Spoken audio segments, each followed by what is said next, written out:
Le ministère de l'Équipement et des Transports s'enquiert à Nouakchott de l'état d'avancement des travaux des échangeurs du carrefour Bamako et à celui de Haïsaken.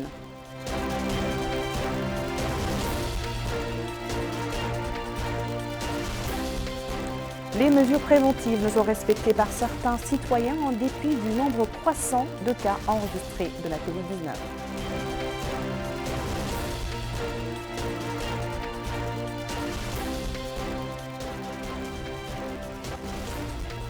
Les habitants de la région de Chichia louent les réformes agricoles dont la région vient de bénéficier.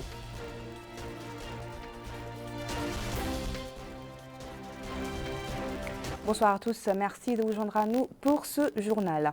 Un petit rappel de la rédaction pour se prémunir de la Covid-19, faites-vous vacciner et respectez les mesures barrières. À présent, entendons notre journal. Le ministre de l'Équipement et des Transports a effectué une visite d'information au projet de construction des échangeurs situés sur le carrefour de Bamako, dans la Moukata de Riyad, et celui du carrefour de Haïsaken à Darnaïm.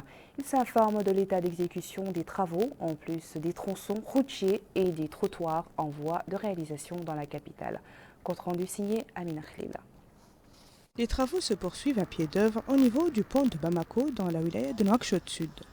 Selon les responsables du projet, l'état d'avancement des travaux est satisfaisant. C'est également le cas pour le pont de l'Haïsaken où l'exécution des projets est conforme au cahier de charge déterminant les délais de livraison. Nous travaillons nuit et jour pour puisse avancer les travaux dans le plus bref délai pour la satisfaction de l'administration et pour servir les besoins de la population et assurer la fluidité du trafic. Pour s'enquérir sur le terrain de l'état d'avancement des projets, le ministère de l'Équipement et des Transports, M. Mohamed Ahmed Doubhamid, s'est rendu sur les deux sites où il a rappelé aux maîtres d'ouvrage la nécessité de se conformer strictement aux critères de qualité lors de toutes les étapes d'exécution des deux projets et de respecter les délais de livraison pour chaque étape. M. Mohamed Ahmed Doumhaïmid a inscrit la présente visite de terrain dans le cadre du suivi des avertissements émis il y a 2 semaines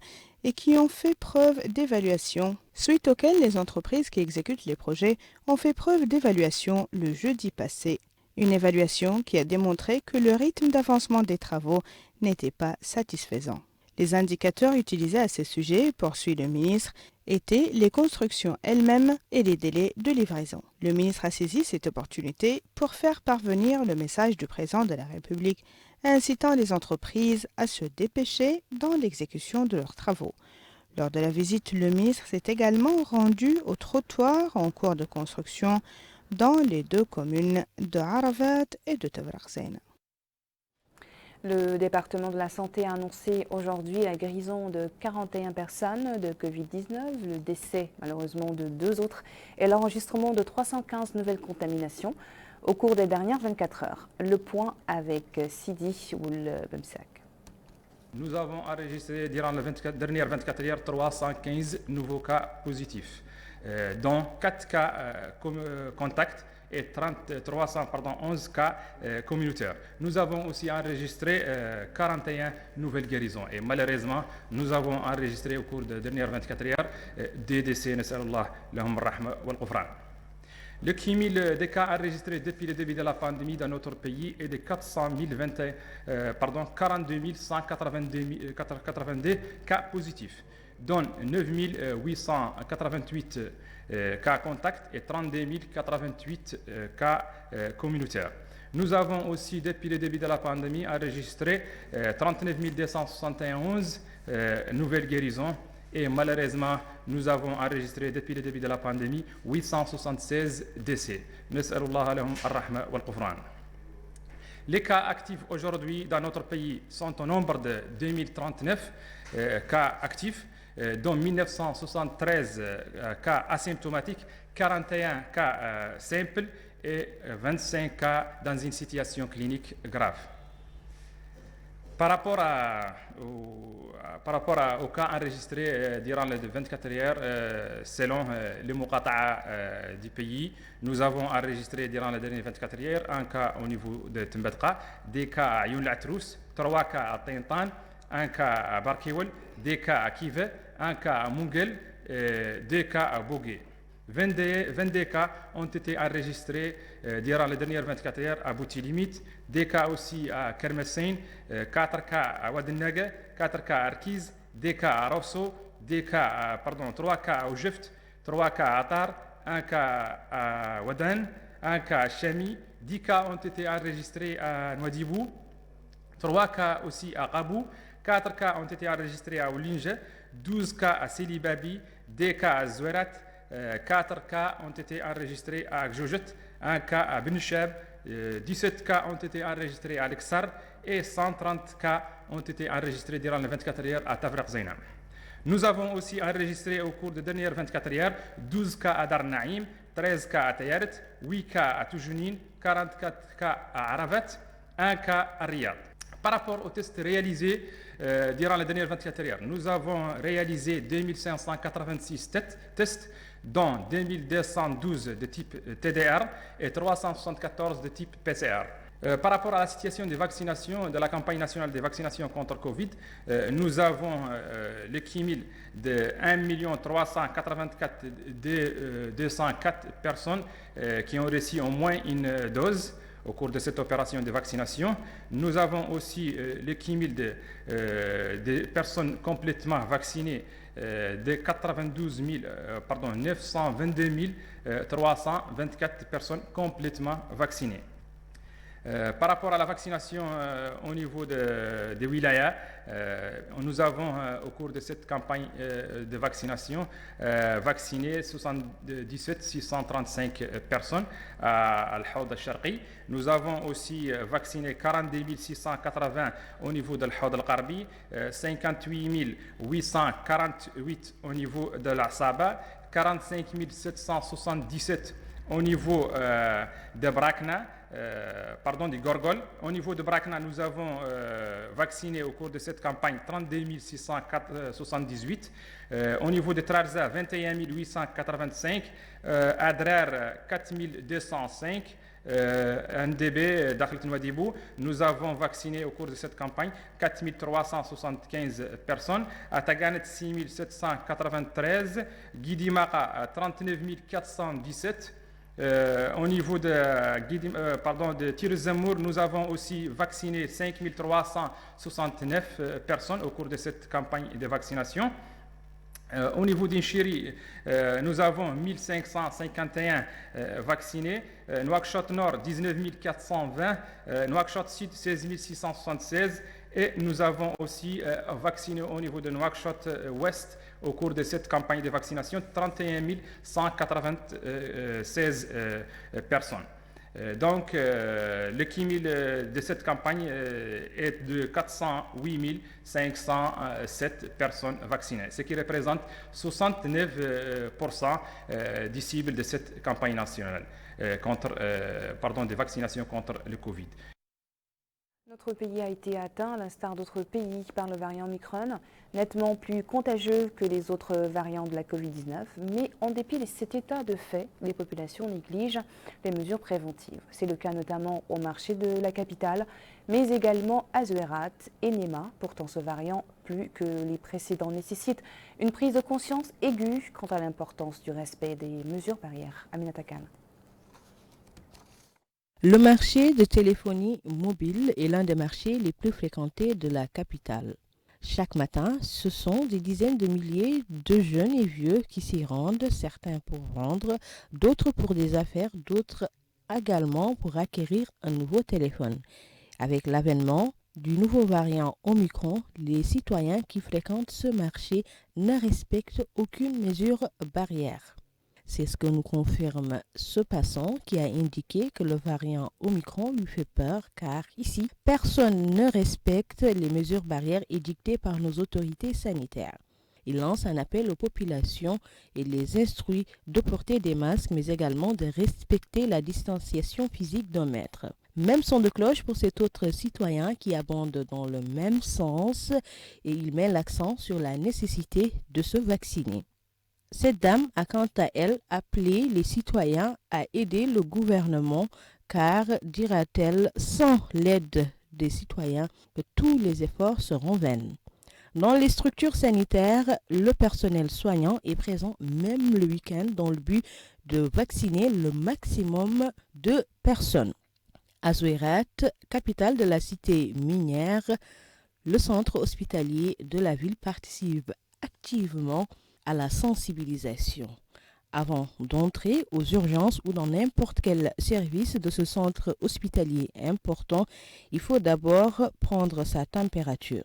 Nous avons tendu le micro au chef du centre qui a indiqué que depuis l'avènement de la COVID-19, le centre et ses employés veillent au respect strict des mesures barrières, mais ils sensibilisent également les citoyens, indiquant qu'avec l'avènement de l'Omicron, 11 cas ont été détectés, dont 5 à Bir-Mogren et 0 cas à Fdérik. Il poursuit en déclarant que 67% de la population du Zouérat a été vaccinée.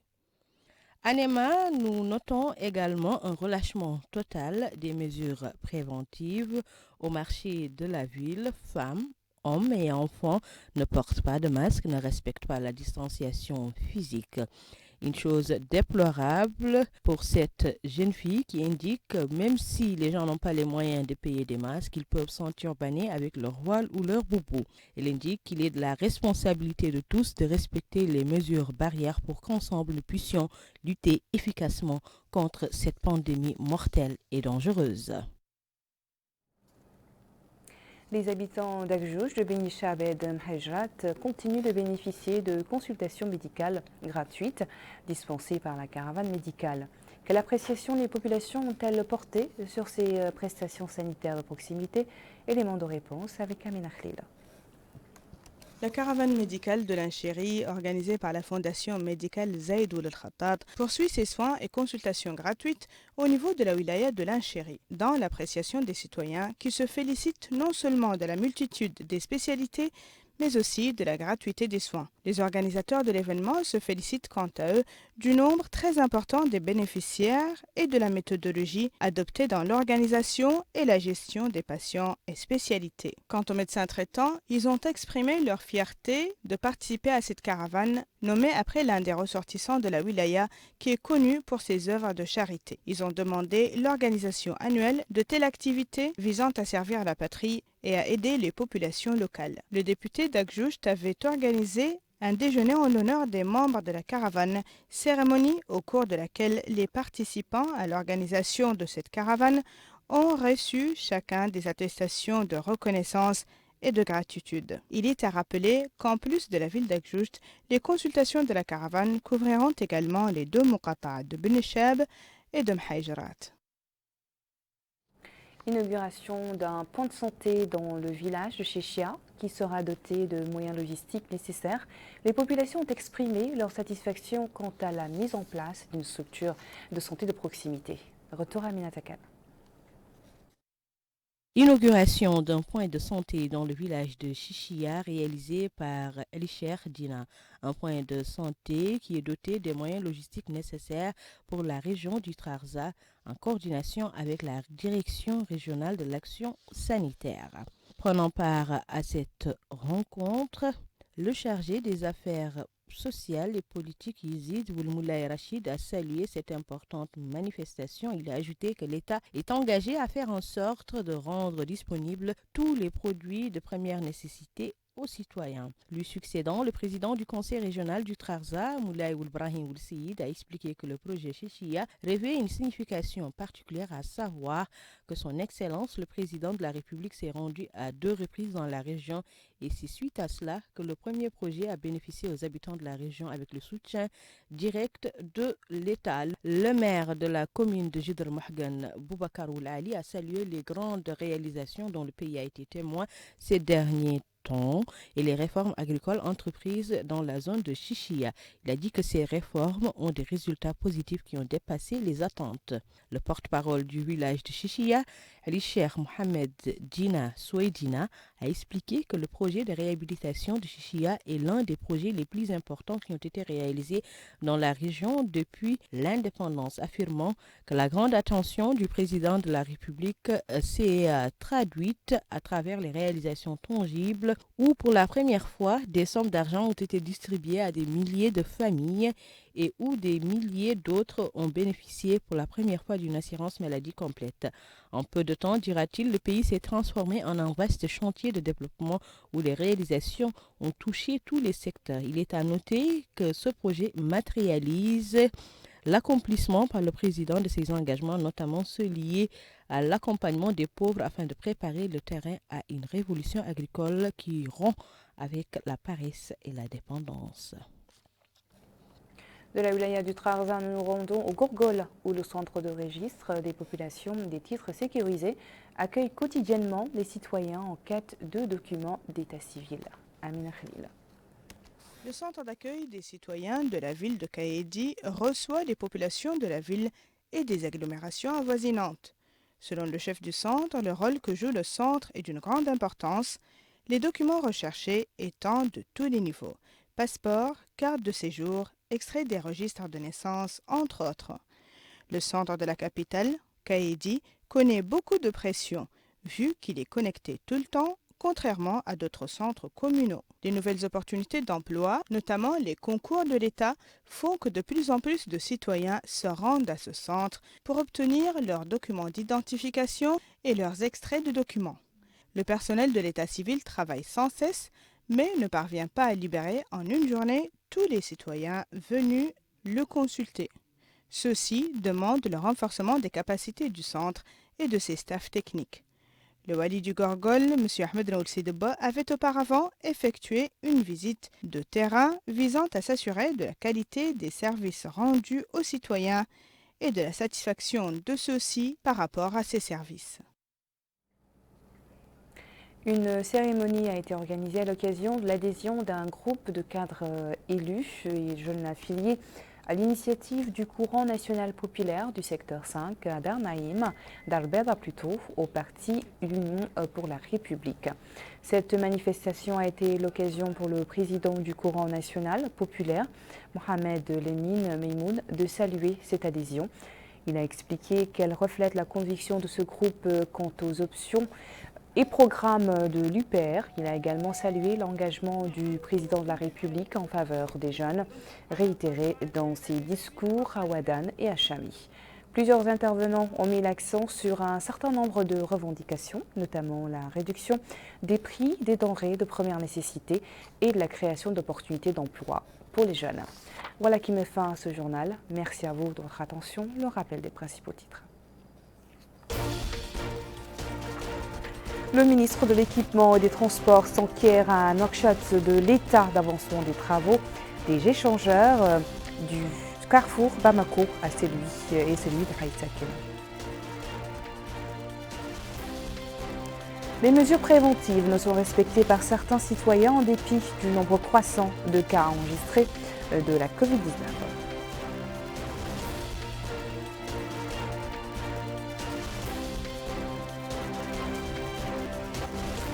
Nous avons également suivi les habitants de la région de Chéchia, qui louent les réformes agricoles dont la région vient de bénéficier.